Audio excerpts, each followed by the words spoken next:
Everyone knows prostitution is the oldest profession. It's the kind of line that slides into conversation like a familiar proverb, a neat, catchy summary of centuries of human life. But when you say it out loud, something about the certainty rubs wrong against the messy reality of the past. What do we mean by oldest? And what do we mean by profession? That's the question this video will actually test. Not because I want to be pedantic about language, but because the way historians decide whether an activity counts as a profession changes everything about how we read the archaeological record, ancient texts, and even the jokes we tell. So let's take a careful, slightly skeptical tour through bones, tablets, laws, and travelers' tales to see which occupations, if any, really meet the standard of being a profession. We'll use 4 practical criteria: specialization, explicit training or formation, social recognition, and some form of regulation or institutionalization.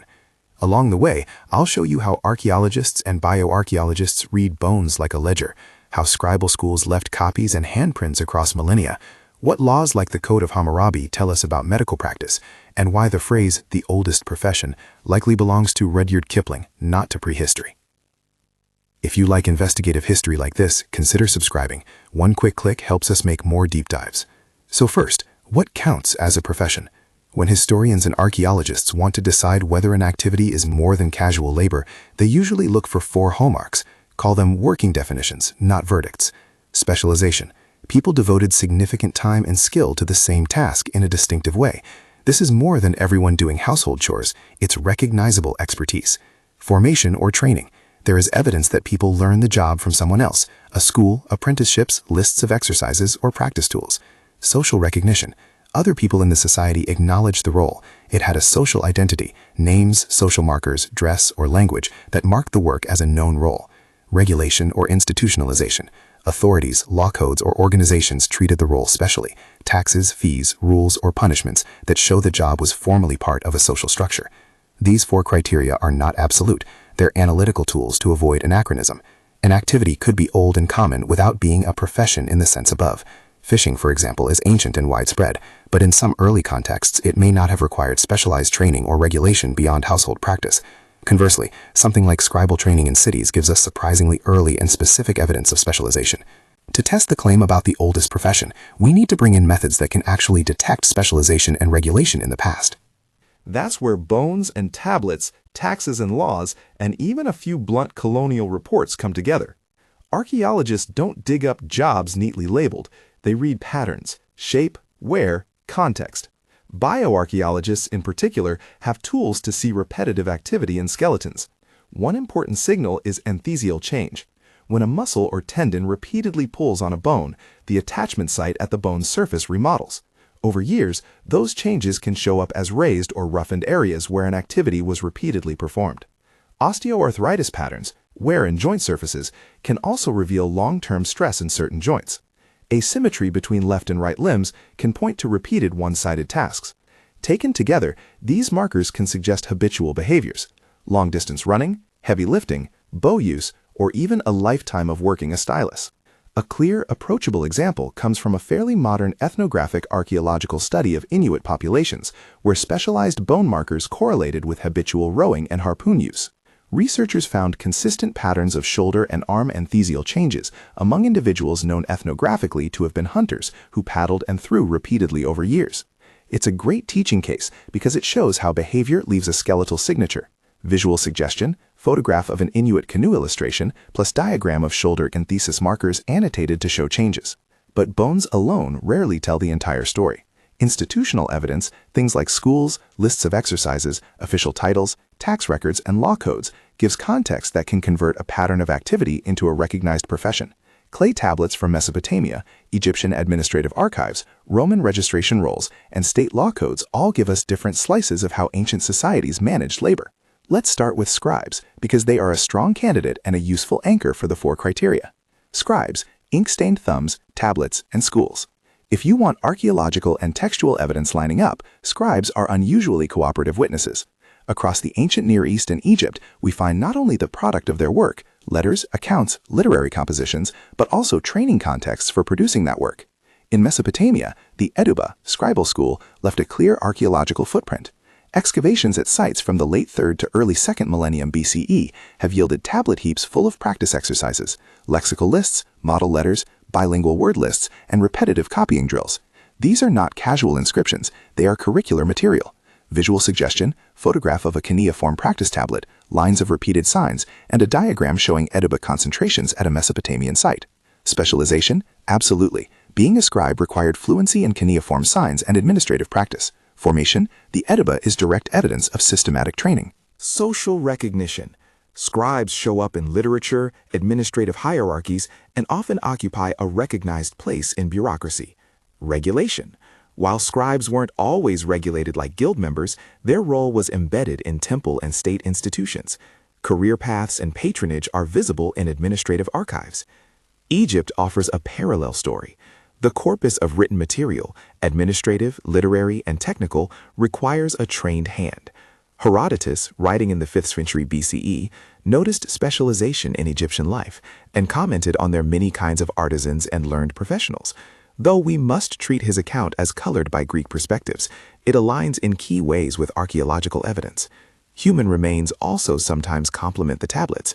In some Egyptian burials, skeletal markers suggest long periods of seated, repetitive hand use, small-scale wear in the wrist and thumb, osteoarthritis patterns that fit a life of copying and writing. Visual suggestion. Photograph of an Egyptian scribe statue or papyrus fragment and annotated skeletal hand illustration indicating possible wear. So scribes satisfy the 4 criteria quite robustly: clear specialization, explicit formation, social recognition, and integration with administrative or temple structures. They're an early and well-documented profession in states with writing. Physicians and regulation. Herodotus, Hammurabi, and legal control. Another plausible candidate is medicine. Healing is ancient, but the difference between occasional caregiving by kin and an institutionalized medical specialist matters. Herodotus, again writing as an outsider, reports that Egyptian medical practice involved distinct roles, people who specialized in certain types of care. We should be careful. Herodotus wrote centuries after some of the Egyptian text we have, and he read Egypt through Greek eyes. Still, his note matches independent evidence for specialized healers. More concrete are legal codes. The Code of Hammurabi, an early Babylonian law collection from roughly the 18th century BCE, has several provisions concerning medical practitioners.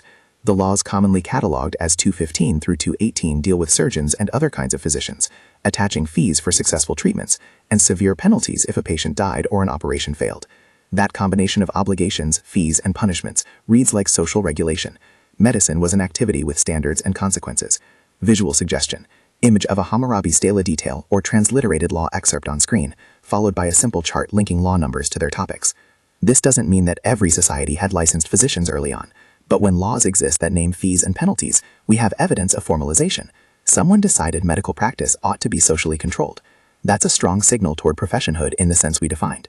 Now we come to the traditional candidate that the proverb names: prostitution, or sex work. This is where things get complicated. Prostitution, activity, institution, and a phrase from the 19th century. The idea that prostitution is the oldest profession is deeply embedded in modern culture, but its origin is fairly modern. The phrase itself is first attested in literature of the late 19th century, often traced to Rudyard Kipling's fictional usage, not to prehistory. Kipling's flippant coinage captured public imagination and stuck, even though it conflates 2 separate questions: how old is sexual exchange as a behavior, and how old is prostitution as an institutionalized occupation? Sexual exchange, survival-based exchange, gift exchange, forms of customary sexual reciprocity is surely as old as human society. Wherever people live together, sex and exchange interact. But that's not the same as a regulated profession meeting our 4 criteria. To claim prostitution as the oldest profession in the professional sense, we need evidence of specialization, formation, recognition, and regulation. What does the ancient evidence say? First, the terminology and texts. Throughout the ancient Near East and Mediterranean, we find references to people who perform sexual services, and in some cases the language suggests a recognized role. In Athens and Rome, the picture becomes fairly clear. Prostitution could be taxable and in some contexts require registration. In classical Athens, certain categories of women and men associated with sexual services appear in records and literary references. In Rome, imperial registers and tax records indicate that prostitutes were recognized as taxable individuals. Visual suggestion: Roman-era legal inscription, Athenian pottery scene depicting symposium context with reference labels. Han Dynasty China also has records suggesting some degree of state recognition and control of licensed entertainers and courtesans in court contexts. The specifics differ by region and period, but the pattern is that as states grow more complex, they often try to manage sex as an economic activity through taxation, licensing, or the assignment of particular quarters. Then there are the more problematic claims, like sacred prostitution in the ancient Near East. For decades, 19th and early 20th century scholars read classical and biblical passages to argue that temples in cities like Corinth or Babylon hosted ritual prostitution, that women, and sometimes men, had sex as part of cultic service. More recent scholarship has been deeply critical of that reading. Some argue that classical authors misinterpreted foreign customs, that words were mistranslated, or that travelers' moralizing accounts blurred sexual metaphor and ritual practice. Others still accept that some forms of ritualized sexual exchange existed, but caution that the evidence is patchy and culturally specific. The point here is not to settle the argument. There is, and should be, scholarly debate, but to show how contested the term sacred prostitution is. Visual suggestion: map of the ancient Near East and classical Greek world with sites labeled, and a split screen showing contrasting scholarly titles: Sacred Prostitution versus Misreading the Texts. Colonial sources complicate the picture further. For example, Spanish colonists in the Americas reported that Aztec urban centers had houses described as casas de mujeres, used for sexual service. But those reports come through a colonial lens, where observers had their own agendas and prejudices, documenting sin to justify conquest, or misunderstanding kinship and healing practices framed around women's houses. Historians therefore treat such reports cautiously, flagging potential bias.